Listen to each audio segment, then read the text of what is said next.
We are on day 4 of the second month, and the dwarf ended up being drawn first. I'm kind of not putting him in the cup anymore, just rolling. Get this out of the way, it takes up space. And he doesn't have to write down his actions, which is awesome, because he knows what the monster roll is now. The vault and all kind of stuff, he doesn't have to worry. He can roll his searches right away, and he's in a cave, so he only needs to roll 1 die for searches. In addition, if he failed his hide, and he'd see he's going to trigger a monster, he can roll for that. This is this bonus of the Timeless Jewel. You can see how potent that really is. And, you know, maybe the swordsman should have stuck around and killed him. Bonus, while he's been sneaking around, poking through the remains of the Amazon, he found the Eye of the Idol. Great. He found the shielded lantern. And again, he hasn't written everything, but that's in effect. Now he can take an extra action that he wouldn't have gotten had he not had the ability of the Timeless Jewel. It's all starting to fall in place, and part of the problem might have been the congestion up in the mountain when we first started, and that there weren't a lot of places to go. But not only is the dwarf picking up neat stuff, the wizard picked up the Belt of Strength. This is another one of those superpower items. Number of stars in your chit for move or fight determine the strength of the thing. If it's 0 stars at all, it'll be a medium strength thing, which is unfortunately what all my moves are. But if I have, well, I don't have any 2-star attacks here, but my fight counters, oh, there's a 1 star, that'll be a heavy. My fight counters with 1 star are, do I have all my counters? 1, 2, 3, 4, 5, 6, 7, 8, 9, 10, 11, yeah. With 1 star goes up to a heavy attack. And my normal fight counters are medium attacks, so this becomes an M4. So I've become a much, much better fighter with the addition of that belt. I'm still not the level some others would be. For example, the swordsman here would be a really powerful fighter if he had that sucker on. Some of the heavier characters like the dwarf or the white knight or something already start off pretty tough, so they don't really need that thing, but that thing's really good for boosting up the strength of these kind of lighter fighter class characters. They become super powered fighter class characters with great speed. Again, matchups, you know, that don't necessarily show anything. Anyway, there's a certain snowballing factor, because once you get to that, so for example, this guy's got the Belt of Strength. Well, if he had a 2-star counter, he could then use that without fatiguing it, I believe, to get into, oh no, he could fatigue that to get into the vault without having to use the keys that he's using. And just, you know, all these little things that kind of work together as you become more potent. So it's very, very hard to see what the total balance is. Someone like the swordsman looked like kind of a weak character at one point, but he can kill the dwarf. You know, there's just a lot of that kind of almost a Rochambeau, like one character's good at one thing, but another character can beat that character. So they either have to agree to work together, which never works all that well, in my opinion, or because somebody starts getting the good stuff and the other guy doesn't, and then you're kind of like, well, this didn't work for me, you know. All right. Well, searching through the cairns is kind of dangerous, and you can see he's not picking anything up. The dwarf found the handy gloves. Nice little thing if you're facing a lighter monster.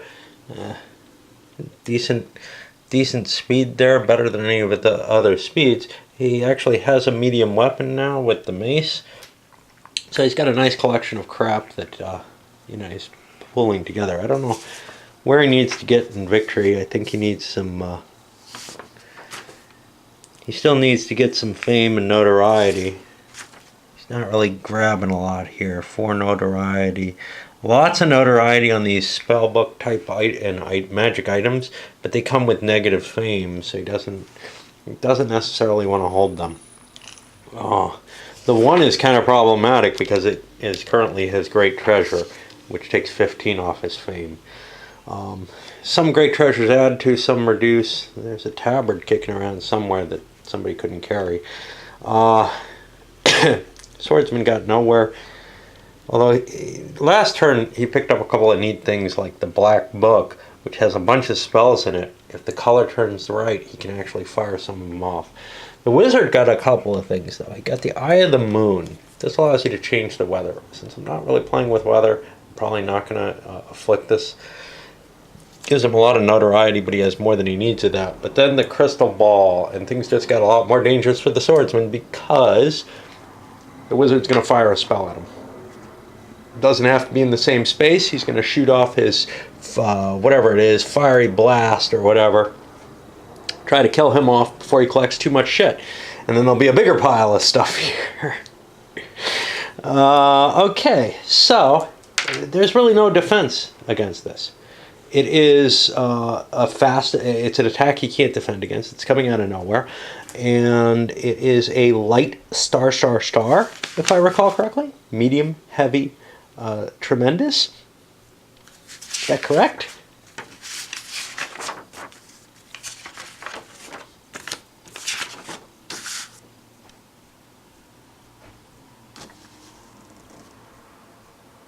No, medium. No, that's lightning bolt. Fiery blast, light, star. Medium, heavy, tremendous. I get to roll one die to see how it's modified. And, well, it's going to do light damage. He's got no armor. He's dead. Boom. There we go. It does 2 more levels. So, the swordsman's been killed here. And he's going to bail from the game too. I feel like this is what I wanted to codify in the game, was the idea that there comes a point where it's not worth starting a new character. And I kind of wanted to put that point to be extended after the campaigns. But honestly, you don't really need it. You're looking at it and saying, look, do I want to start a new guy and try to get there, and then I'll get shot at again? And you know, honestly, the dwarf's in trouble too. Basically, this guy can do what he likes. And he just picked up whatever notoriety the swordsman had, which is 13 notoriety. Yeah, he's not going to be allowed to take the gold. Normally you take the gold when you kill someone. I'm not going to allow that because this is, you know, he's shooting it through a magic ball. He's not going to be able to pull it back. But that gives the wizard some notoriety here. And you can see how quickly, you know, certain combinations of magic items and ability can get you to really be a deadly power in the game. And the point here is, you know, whoever finds these piles is kind of going to win. Because there is still very good stuff here. The extra search phase. These spells, he'd be able to, no, he can't take type 6. It only goes up to 4. So these spell books aren't going to give him usable spells. But I feel like everybody should just be submitting to the wizard at this point, because he can pretty much position himself somewhere and kill any starting character without much fail, you know. Once you reach a certain level in this game, you can become an invulnerable power. The swordsman had a defense against it. I'm killing him anyway, but this amulet cancels a spell or curse that could have been discarded to prevent this and give him a little bit more time, but since I've already pulled him away, it's too late. But that's basically the kind of thing that the dwarf is looking for. You got a way that I can either get to the wizard and probably still not kill him because spells are faster than anything else, or to do something. If I had black magic on turn 5, I do. I can use fly 1 I can use a fly L1 for movement. Well, fly L1 won't carry my fat ass. I'm heavy. So that's a totally useless thing, and yes, it's useless for the... I guess you could use it one time with the blasted jewel and then drop the jewel to keep going if you were a light character, but that's not going to help here. So basically the dwarf, what he has to do is he has to search the hoard, and this would have gone on a little bit longer if that potion had gone off. He's got to search the hoard while the wizard goes back and prepares his spells for another shot through the magic ball. Now, killing people doesn't win you the game. Unless they drop out, right? But that's essentially the argument the Wizard's making here is, I will keep killing you no matter what you bring in if you don't concede. And, you know, can you concede the game? Should they have to try to get their victory points? I don't know. But I've seen this kind of thing happen in a game of Magic Realm, and I think it's perfectly appropriate to get everybody to concede that you have enough power to prevent anyone else from winning, so you will eventually win somehow, probably. The thing to remember is those starting characters aren't a threat right away. They've got to creep their way up to where they're going to be able to attack, and then boom, you can hit them and they're dead. You know, so you've got time to acquire even more power. It's not like, you know, they can tie you up by starting new characters each turn. Although it can come pretty close, depending on the number of players in the game. So with 2 people starting new characters, you know, every other turn or whatever, he'd be pretty much spending all his time killing them. But, you know, where's the fun in that in either direction, yeah? Dwarves stopped looking in this rich pile here and moved back to the hoard. And here he found himself another great treasure, in this case the golden icon, again with a penalty towards fame. And I ought to remember that. Great treasures and fame don't go together. It's tremendous weight, so he can carry it, but most people can't.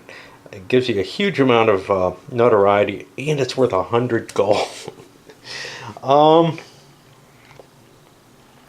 If it weren't for the fact that I had fame... Oh no, that's the Wizard. Yeah. If it weren't for the fact that I have a fame goal, I would have a victory right now if I could turn that one of those treasures in for money. So you can see, it's not like I'm all that far behind, it's just that I'm dead. And during the dwarf's turn, this guy's charged up and ready for another shot. I think you can kill the dwarf. Well, no, you can win the dwarf because I'm going to let the dwarf get the shield in the way automatically. Remember, I take armor, takes the stars off. Well, no, that doesn't make sense. If he were armored, he'd be okay. Unfortunately, there's no armor kicking around here. If I could take the shield... So basically, if the shield gets in the way, it takes the stars off, and the shield won't get damaged by that light multi-star attack. But choosing that, I'm going to have to make it as they have to align, because there's an optional rule that allows you to make spells have to actually hit the person. That makes things a lot tougher on the mages. A lot tougher, but they're very powerful otherwise. But they have such a pain in the ass of operating normally, and they can usually only take out what they're built for. So in this case, the Wizard was built to kill small critters.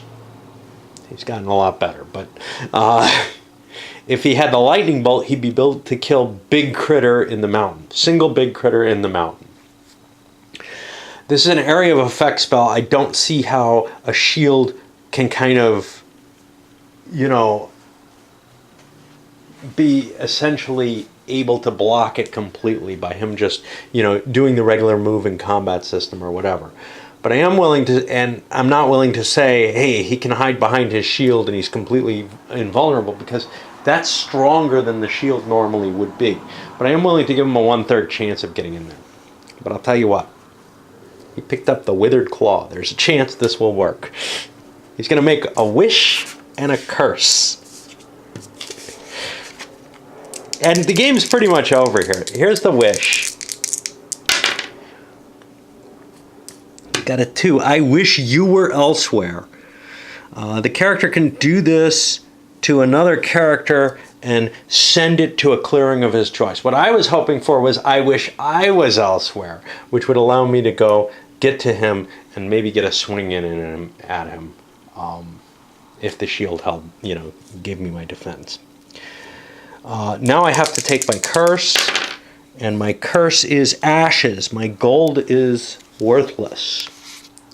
I'm just never allowed gold, So I'll put that up here, Ash's Curse. I can actually get rid of that in some cases. So for example, that potion would have gotten rid of that. But this means that it's time for the wizard to fire off his spell. And he will shoot his 2 weapons off. I'll say on a 1 or a 2 the shield interposes, and it completely protects him because of the way I'm playing the stars. Now, which means we have to check how much damage it takes. Oh, it may not completely protect anyway. It could go up to heavy, so it could kill him, or it could damage the weapon and the shield anyway. We decreased 2 levels, so it was tremendous, medium, heavy. It's just a wound on the dwarf. So he's got to take another wound. Yeah. And that gives me some more time. Now the Withered Claw is a potion. It goes back to the shaman, who can then sell it. They can also sell spells to you. The balance of power has changed a little bit. The dwarf got very lucky and picked up 2 items. Battle bracelets, these aren't that big a deal. He can replace the fight if the enemy is over speed 4. Basically, his attack, his weapon counter, he can position in a different circle, and it allows him to get, to choose to hit the critter, basically, that he's aiming at. But the more interesting one is the Bejeweled Dwarf Vest, which is heavy armor versus thrust. Thrust is going to be just in this position. So basically, he can cover 2 of his positions and against, I'm going to say, those missile attacks as well. The mage is not charged up yet. He rested and moved forward a little bit. He's planning on enchanting the crags because they've got purple magic in them, which is what he needs. And that'll speed up his turnaround time on firing. The dwarf's got to think real hard here. He's got a possibility of surviving any of those attacks. And now he's got to consider, do I have enough points to make it back to the rogues and declare I win? Because I may. I've got a lot here. Fame's still my problem, but this one doesn't cost me fame. Do I have a way of getting a little bit more fame? Nah, I'm still 10 points short on the fame and notoriety. The notoriety, like I said, I make up pretty easily. But the fame, I could get 10 more fame by selling this. But then I need this damn great treasures, one of these, that give me at least as much negative fame. Other options are trying to chase this guy, but I'm slow. So I don't know. This is kind of one of those, the game comes up with these puzzles that you want to solve, and this is kind of a high value puzzle at this point, because it really, if he can come up with a solution to it, he can win the game. But I don't think that he can walk safely all the way to the wizard just counting on the fact that he won't get hit because of a couple of pieces of equipment. He has the money, however, that if he could get to the order, he could buy himself some armor. I think they have. Yeah, they have. That's their personal equipment over here. They have some pretty hefty armor that would protect his full body, and that would pretty much guarantee that he's immune to that wizard's little dinky explosions. Well, after a couple minutes consideration and several hours of avoiding the consideration, I've decided I don't think the dwarf has another chance other than rushing.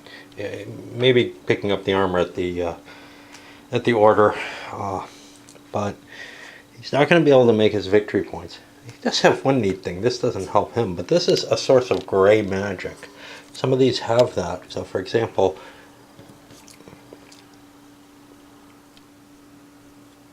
if he had this item, he could trigger it under that combination or whatever.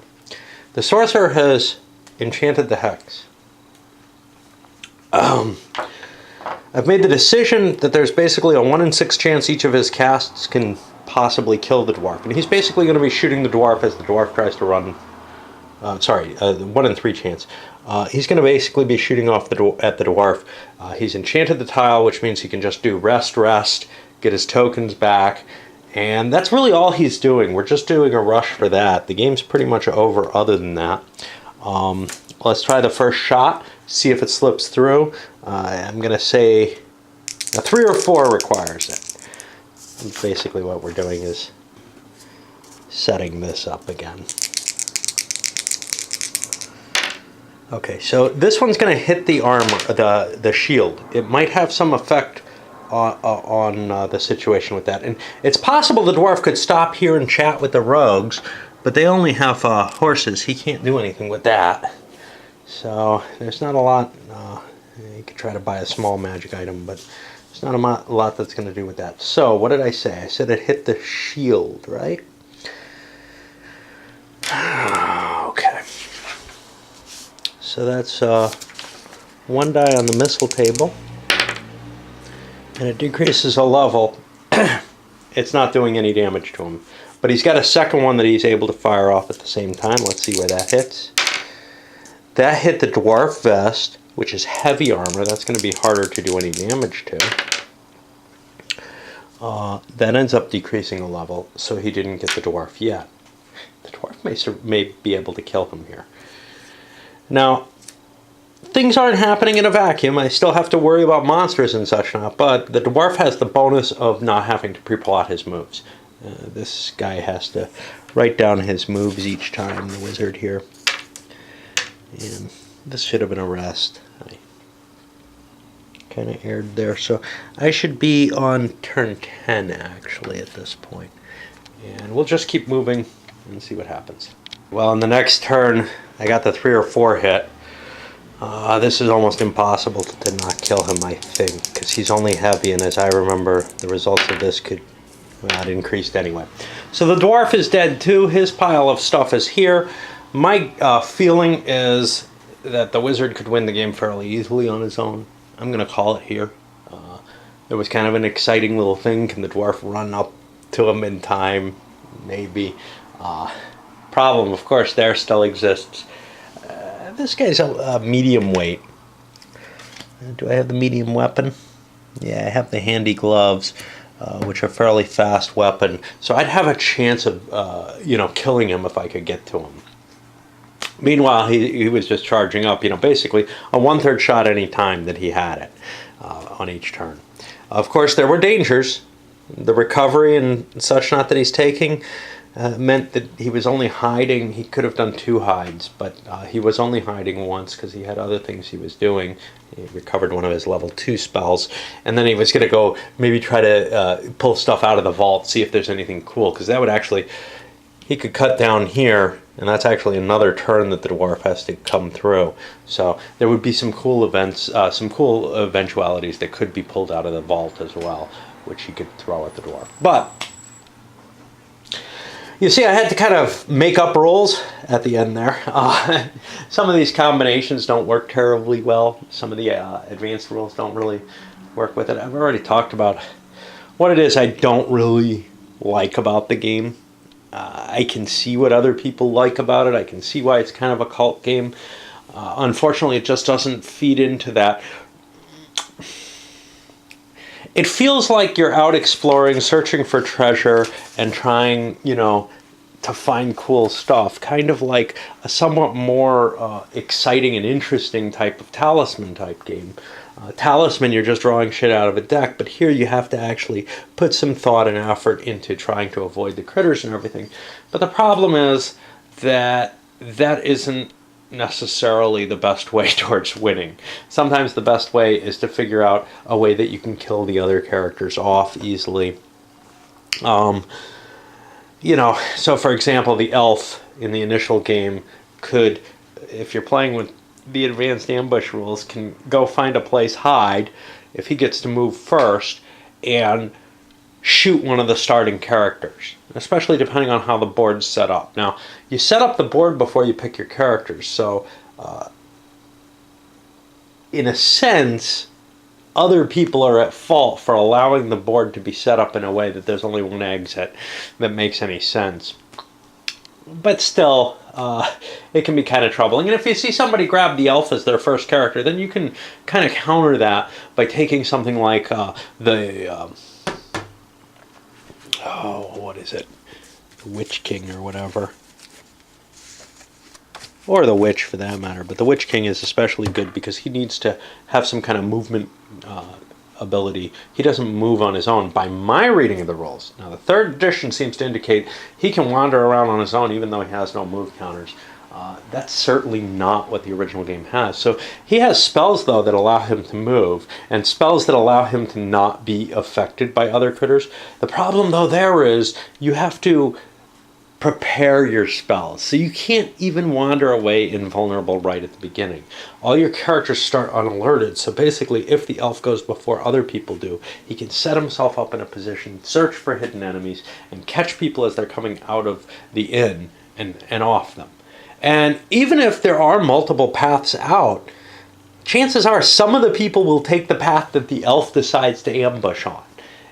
Right away, what does that get him? Not a whole hell of a lot. It gets him 10 gold he can pocket because he's almost assured a kill on that. Doesn't get him any notoriety. Gets him their starting equipment, which he can run back and sell to the rogues. You know, there's some more money. I'm still not that potent, but I'm better than I was, and everybody else starts at the end. Well, now with pre-programmed, plotted starting locations, if you die, you can start somewhere else. You know, whatever. So I can see why some of the changes were made in terms of gameplay. I don't feel like they're necessary with most of the groups that I played with, although I did play with one guy who did that thing with the elf. I've played with other people who've been kind of dicky right from the bat.